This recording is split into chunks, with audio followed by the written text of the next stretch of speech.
Mayren, ahora. Hey guys, I am David Basuto, the co-founder of Lexit, and I am on with Ray Torres. Um, I know I've been gone for a little while, kind of been on vacation, but I'm back. I hope you guys missed me. To some of our new followers, I know you haven't met me yet.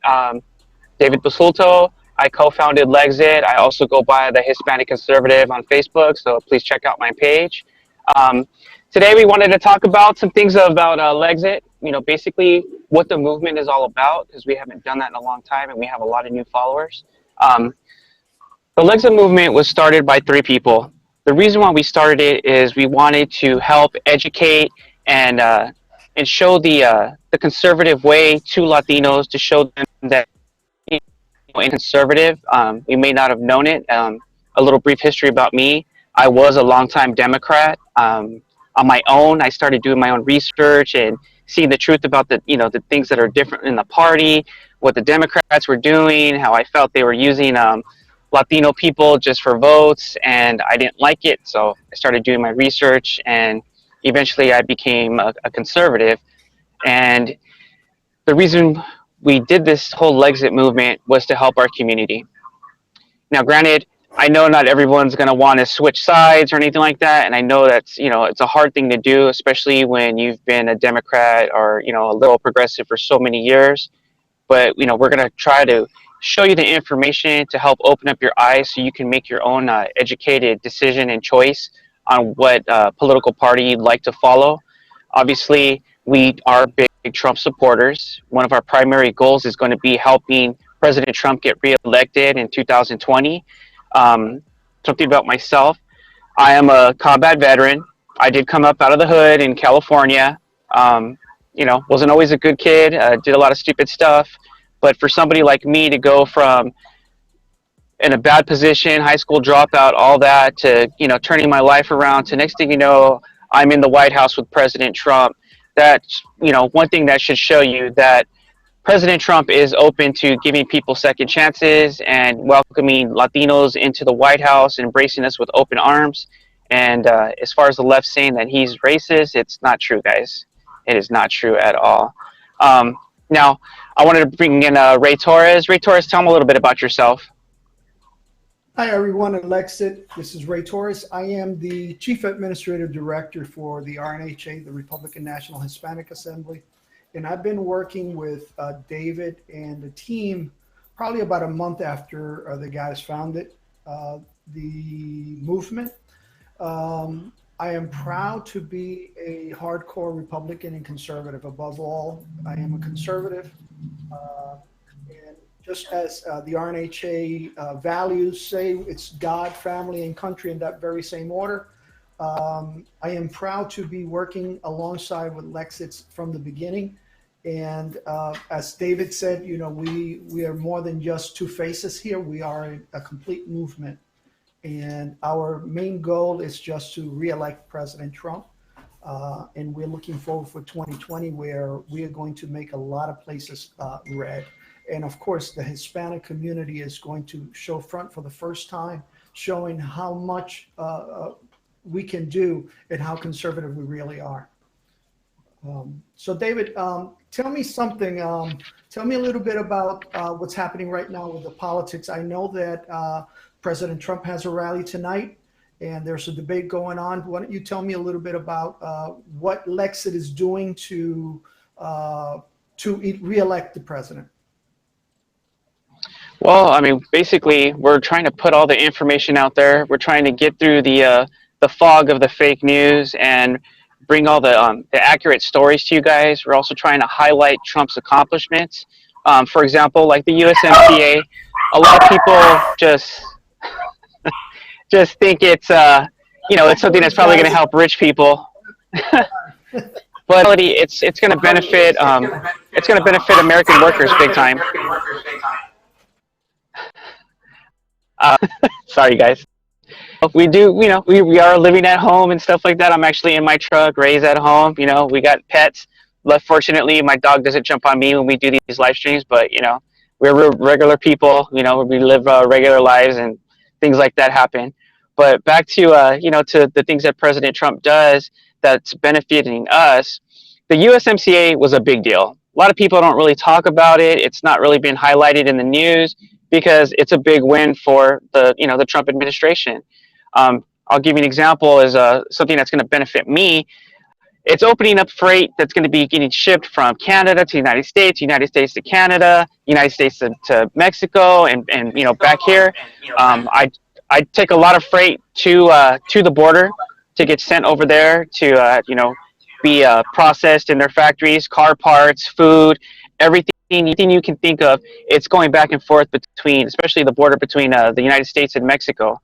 Now, something that's not as far as the USMCA goes is it's actually going to benefit Mexico a lot. The pay is going to go up for a lot of these workers, especially the ones that are working in the manufacturing plants and stuff like that. Say, for example, GMC, Toyota, Chrysler. Chrysler is a big one that builds a lot of the trucks, especially like the one that I'm driving right now. That stuff's going back and forth between the United States and Mexico. Now, those people over there are going to be getting paid a lot more than they did before, which, when people are saying that Trump hates Mexicans, then why would he put something like that in a trade deal to make sure that the workers in Mexico are getting, taken care of? The safety standards are going up. They're going to get better benefits, everything like that. That shows right there, for one, that, President Trump does not hate Mexicans, especially if he's doing something like that in a trade deal to benefit the Mexican workers and stuff like that. And what I also think is genius when it comes to that is, if you're getting people to get better taken care of in their own country, they're probably not going to want to come over here. They're going to want to stay there. I know a lot of Mexican people that, that did immigrate over here that would have preferred to stay in their, their own home country. But the reason they didn't is because they didn't have the job opportunities. So not only is he making America great again, he's helping to make Mexico great again. And that's a wonderful thing, because that's going to help Latinos on both sides of the border. And that's something that, I would encourage all of you to do your own research and start looking into it even more. Find out for yourself. Don't just take our word for what we're saying. It's better if you go and check yourself, because really, when you start doing that, you're going to start learning a whole lot more than you ever anticipated, because that's exactly what I did. Now, as far as other things that President Trump has done, sorry, I do need my notes because I'm not going to remember everything off the top of my head.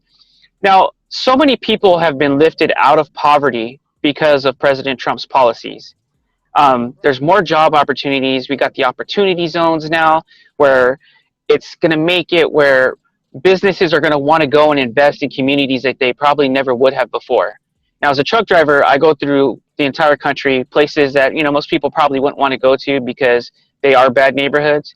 Now, to get companies to say, okay, you know what, we're going to get, incentives for doing this. It's also going to help the community. Like, say, for example, like the south side of Chicago, or another place in Illinois, East St. Louis. That place used to be a big manufacturing, place right there. A lot of those jobs got pushed out after the NAFTA deal was signed. And a lot of those plants that are there are pretty much just, they're ghost towns now. Now, with this USMCA and, these the opportunity zones, it's bringing people back in there to invest in that community, and it's going to bring it back to life. Especially, with him just revitalizing the coal industry, things like that. There's towns I used to go through that were completely dead that now when I go back to them, they are completely back to life. It's like night and day difference. So his policies are actually helping the American people in general, not just Latinos, but every American. And that's something we should strive for. Granted, yes, we are the Lexit movement, but we want to see every American in this country, thrive and prosper in this economy, because this economy is working great. Unfortunately, if you live in a high tax state like New York, like Ray does, or in California, a place I used to live in, your state taxes are what's really killing you. So you guys might want to think about voting those Democrats out that keep raising your taxes, and your life will get a lot better. Now, one thing that we didn't really have on the schedule today to talk about, but it just recently happened, President Trump just signed some legislation out in California in Bakersfield to the Californians that are watching. A lot of you know that, the water's been basically shut off for the farmers for years and years. And all those farming communities that were once, when I used to go through there as a kid, especially Northern California, they used to be really green. And then now they're, completely dry. There's really nothing going on. You see signs that say turn our water back on, for Gavin Newsom to stop shutting it down. There was ridiculous regulations where if there was a puddle of water, they couldn't touch it. They couldn't collect rainwater, things like that. They couldn't do a lot of stuff. They couldn't let farmers be farmers. And somebody that was a advocate for that was Paul Rodriguez, the comedian. He really didn't really care much for Trump, but he saw that he was the only politician that came in that's actually trying to help California with their water crisis. I hear about the new stuff that's coming out where they want to limit how much water you can use a day. I think it's like 50 or 55 gallons per person. Supposed to really take a shower and do laundry in the same day. I mean, wants to deal with that, especially when there's plenty of water to go around. What other stuff did you want to bring up, Ray, as far as Trump accomplishments? I know you had some other talking points. Yeah, well, one of the things that you mentioned had to do with the poverty, how poverty has been improved. Over 2 million people have come out of poverty during the presidency of President Donald J. Trump.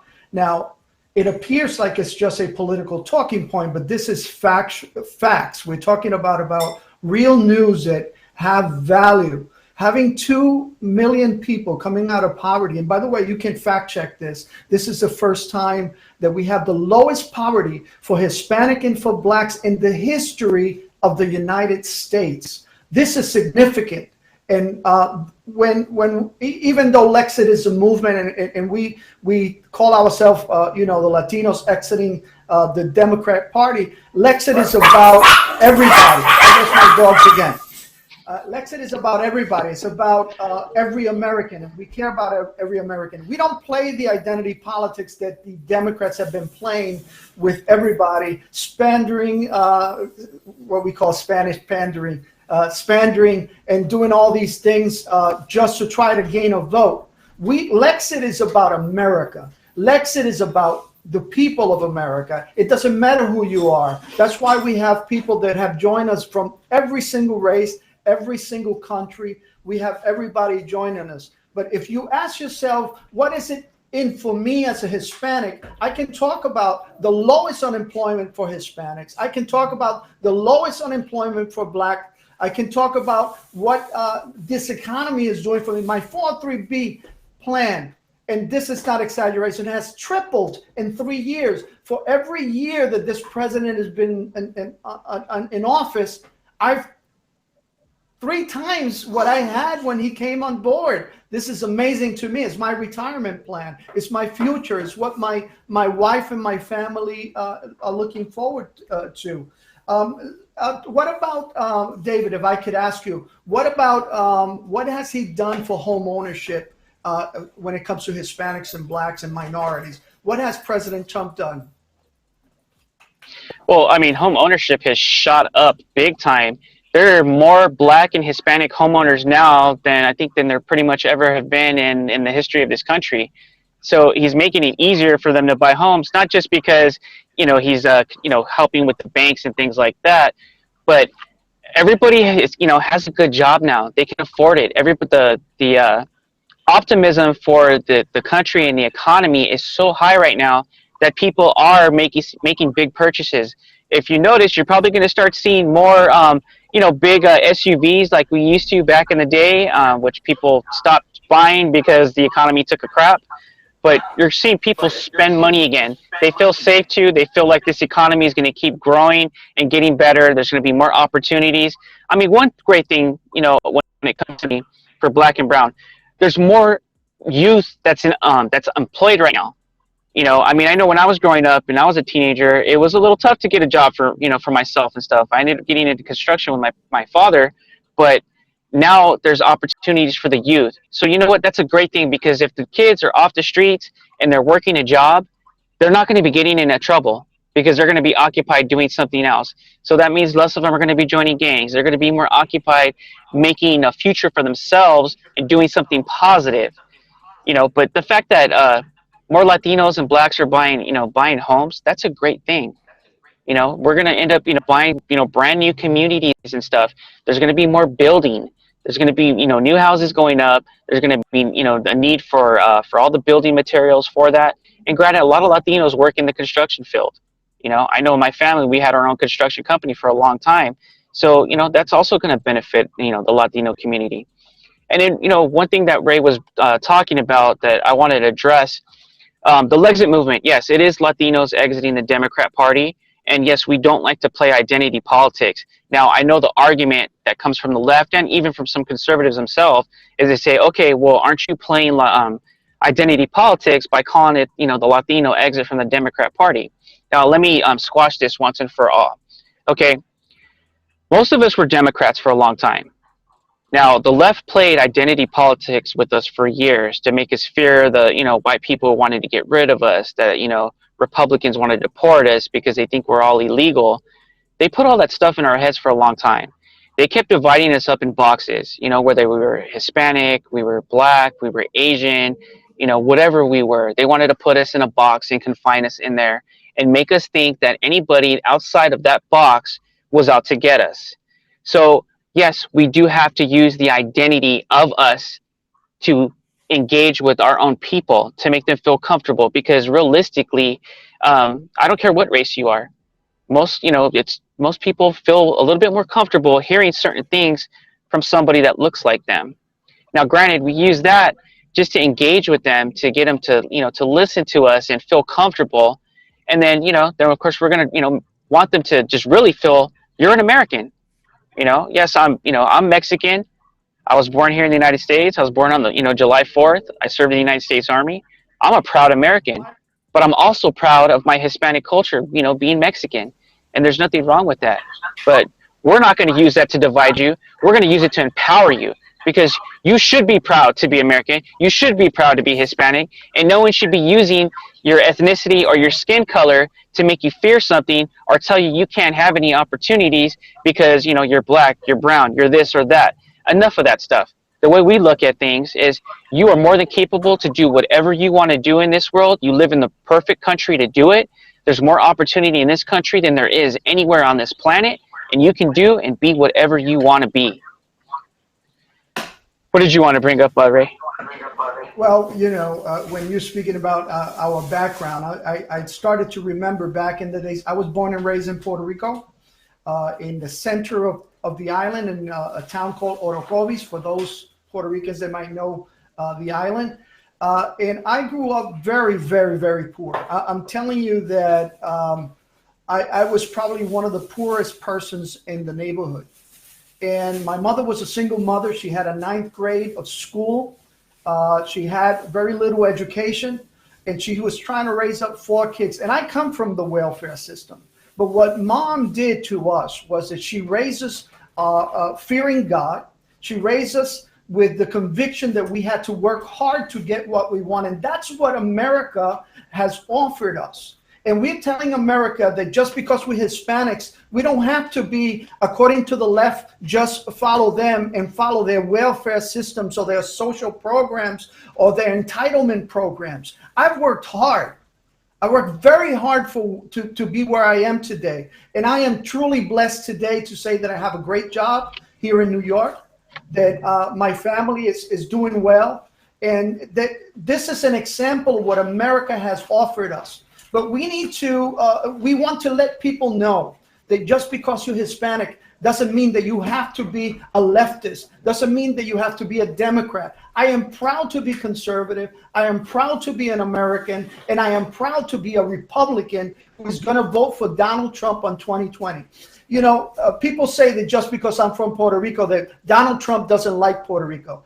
People that say that, Puerto Ricans that say that, they will say it simply because he said the truth. But for many years, since I can remember growing up, we've been saying the same thing that the president dared to say in public. We have a bunch of corrupt politicians that are taking advantage of the people. They're corrupt and they are inefficient. And we've always been saying this, but suddenly somebody's going to get offended simply because the president said the truth. No, it's time for us to stop playing games. My best friends, like David, are people that tell me the truth. I want my president to tell me the truth, regardless if I like it or not. He might not put it the prettiest way, but he is telling us the truth. And nobody has cared more for Puerto Rico and given more billions of dollars in aid than President Trump. So, the whole narrative from the left to try to create a divisive president simply because he says the truth, that is a lie. That is the lie that the left has always been trying to bring to us. But we have awakened. We have a huge community of Hispanics that are awakened, and we are not going back to the chains of the plantation of the Democratic Party, because though right now we don't have chains, the chains of dependency and social programs and what the left is offering, this whole socialism, is something that we will never fall victims of anymore. I'm glad to be free. And you know what, guys? If you think about it, do you really hear many people say that they went from the right to the left? I mean, really, do you ever hear people say, I was a conservative my whole life and now I'm a liberal progressive Democrat? I'm guessing you probably haven't, but I'm pretty sure you've probably heard plenty of stories of people leaving the liberal progressive way and becoming a conservative Republican, or maybe even a libertarian. You know, people are fleeing the lunacy of the left. They really are, because what the party used to be back in the day, what it was to be a liberal Democrat, is not what it is today. It is not. Free speech used to be something they fought for. Now they're fighting to limit speech. A school like Berkeley used to be, in California, that used to be a place where people actually went and, were enlightened and, learned about other ways of thinking, different views and opinions.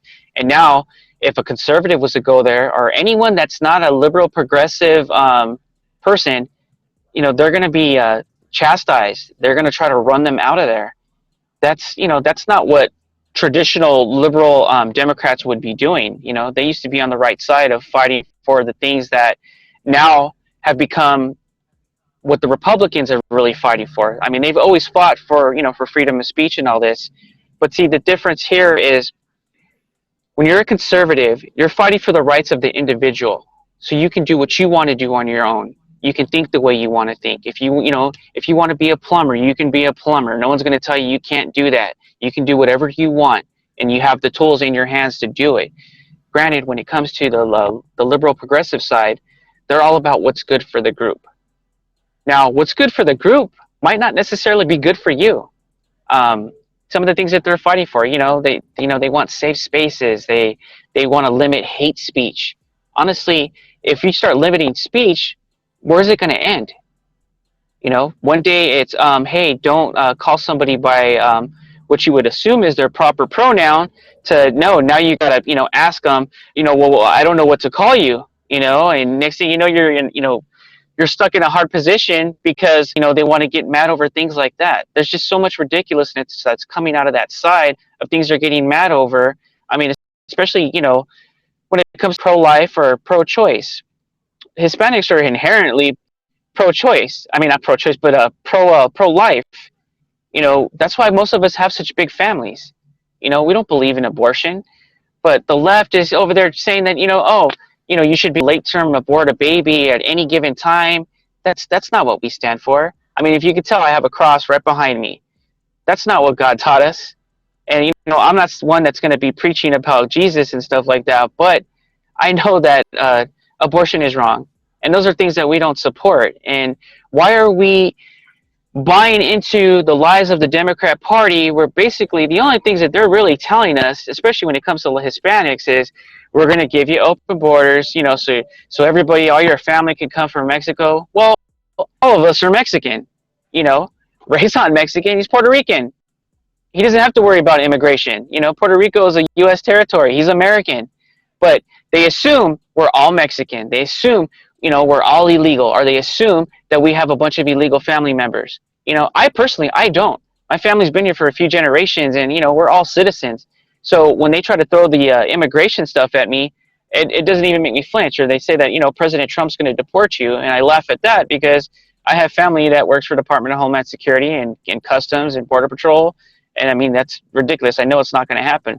But they use those fear tactics of immigration to get us to vote for them. Or they say, if you are, a food stamp recipient or a welfare recipient, President Trump or the Republicans are going to take it away from you. it's not that they're going to take it away from you, but they're going to empower you to be able to provide for yourself.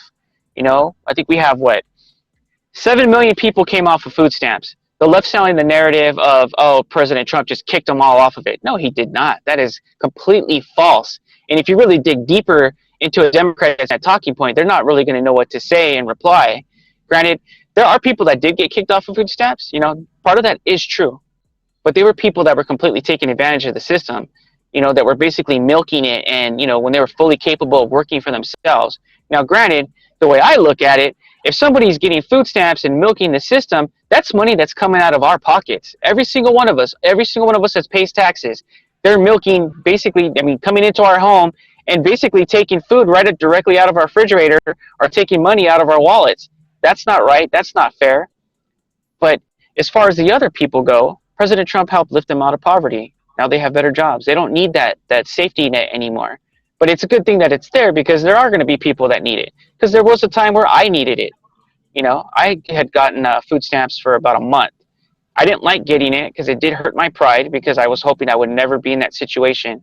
But I did have it for a little bit. And it was, you know, it was nice. I needed it. But you know what? I didn't take advantage of it. I used it for exactly what I needed. And then an opportunity came up, and I ended up going to truck driving school. I do now. You know, continue to thrive and work as hard as I could to get out of poverty. And that's something everybody should thrive for. And so many people are.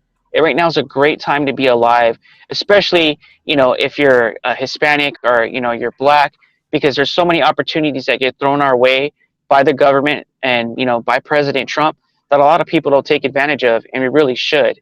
So what I would ask you to do is look into these things. Don't just take our word for it. Look up the opportunity zones. Look up the truth and facts and stuff about the people being lifted off of food stamps, things like that. The other thing I wanted to talk about too is we're going to be having an RNHA convention coming up soon. You want to tell them about that, Ray? Yeah, let me look at the details. I know I have them somewhere around here. That convention is coming up back in July, I believe it is. That's correct. I have it here.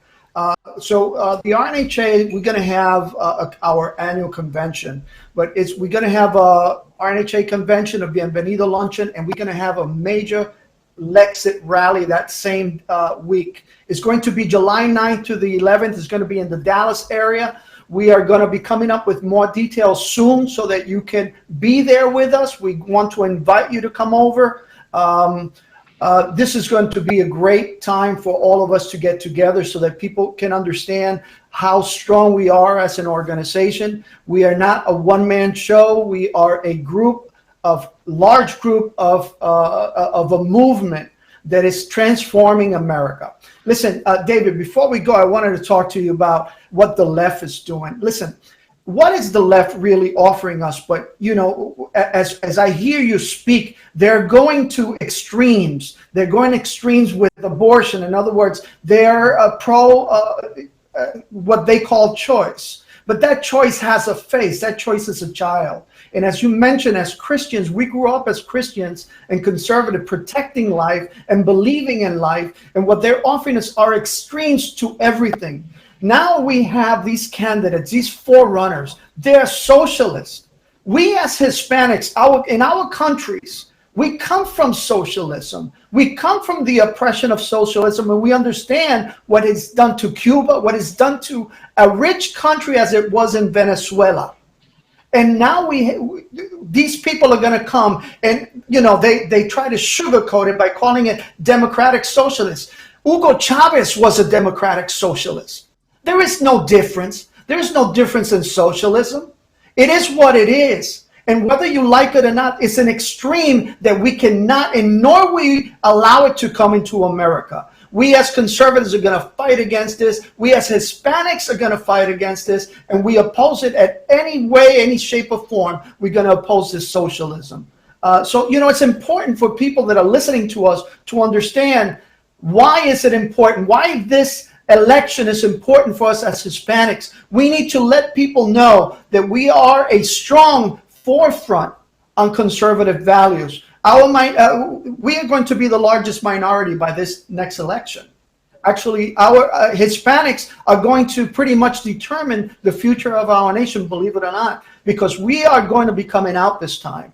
And by the looks of it, by the looks of what's happening in Lexit, we have over 222,000 followers just on Lexit alone. Doesn't include what we have with the RNA Change, which is the largest Hispanic conservative organization in the United States, and what we have with Bienvenido. For those who think that we don't exist, we are here, and we're here to tell you that we will show it on 2020 during our election and when we re-elect President Trump. Definitely. And you know what, guys? Right now, President Trump's rally is going to be starting here soon.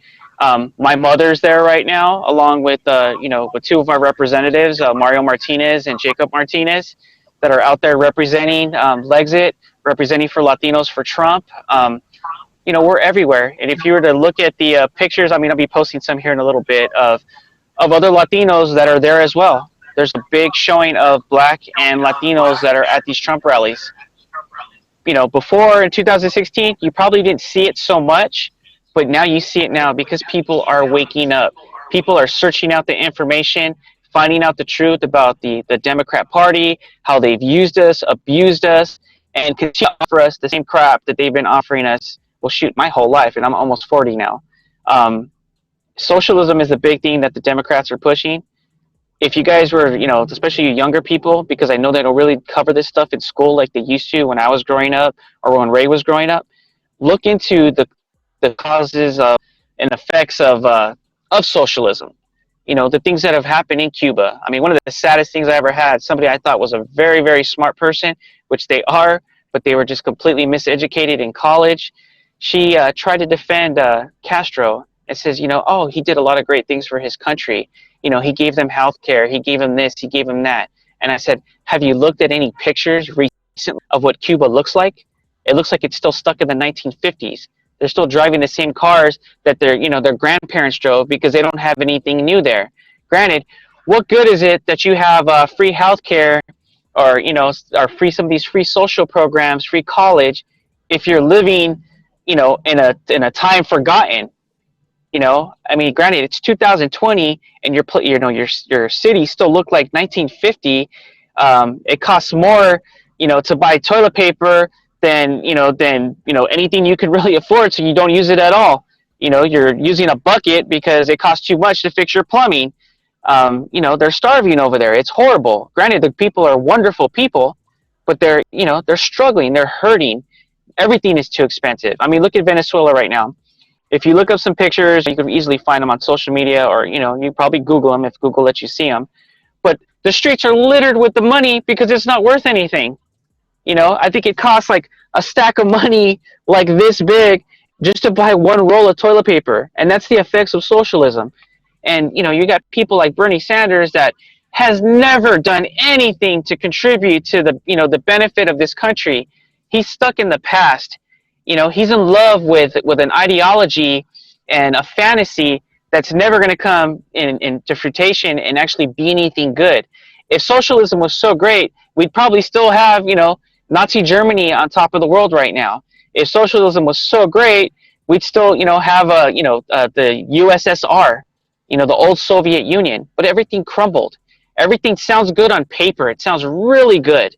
Like, yeah, we're going to have free education. We're going to have, all these different social programs. Everyone's going to have a job. But this is the problem. How are you going to pay for it? The money's got to come from somewhere. A lot of his programs that he's, that he wants to put in, we're going to get you taxed, almost 100% of our money? I think we're the best judge of what we should do with our money. And that's why, with President Trump saying, okay, I want to cut your taxes because, yeah, you do make better decisions. Because, okay, for example, I posted a story the other day talking about how much the D.C. area spent on a bike rack. I think they were, in the whole millions of dollars. It's, way over budget. It's, it's way past due being done, and they still have to put more money into it. Now, granted, do you want those same people taking all your money and deciding what's best for you? I'd rather choose my own health care. I'd rather choose where I can, where I send my kid to school, even if it's a community college or whatever. I'd rather have control of my life and not surrender it to the government. because as you can tell, the government sucks at doing stuff. You know, as Ronald Reagan said, the worst thing you'll ever hear is, you know, hi, I'm from the government and I'm here to help, because that's a very scary thing, especially if they're going to take over every aspect of your life and completely remove any decision making you have to do with your finances. And you know what? That's not something we want, you know, and we will cover that more in the future. I want to say thank you guys for watching. To the people that are new to the page, once again, I am David Basuto. I'm the co-founder of Lexit. I am also the Hispanic conservative. You can also find me on my page as well. I want to thank Ray Torres for being on with me today. I also want to say thank you to Luis. He is the one that's running the show behind the scenes. Thank you, Luis. It's great to have him back as well. Yes.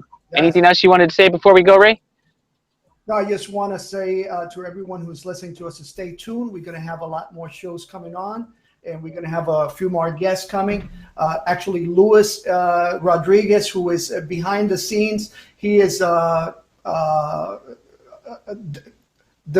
of the greatest guys when it comes to the Second Amendment, and we must listen from him. He is very responsible for a lot of in Puerto Rico, and a lot of this. He's probably one of the biggest experts on the subject, and we're going to have a few people that are going to be joining us in the near future. Like, listen, it's a pleasure to be with you guys. I know that we're going to have the rally with President Trump, so we want to get off the air at this point. But we want to thank you all for all of those who have been connecting to us, and we're going to be seeing you soon. All right. All right, guys. Thanks for watching, and make sure to tell your friends about Lexit. We'll see you next time. Take care.